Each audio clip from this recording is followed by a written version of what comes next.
If you see the message, "This account can no longer use WhatsApp," here's what to do so you don't lose your chat history.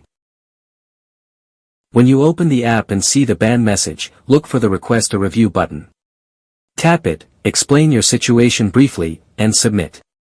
If the button isn't there, send a polite appeal email to support@whatsapp.com, explain why you think the ban was a mistake, include your phone number, and ask for a review.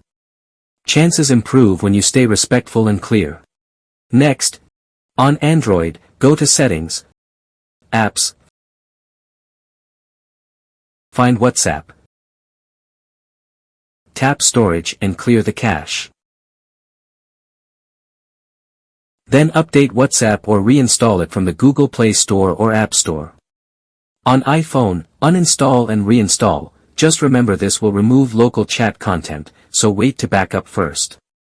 Also switch your network connection. If you're on Wi-Fi, try mobile data or vice versa, and avoid using VPN or proxy until the ban issue clears, as frequent IP changes can trigger flags.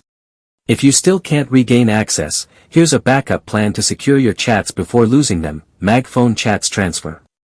It lets you export and back up your WhatsApp messages, photos, stickers, and media files. And if you move to a new device later, or switch numbers, you'll be able to transfer your backup seamlessly.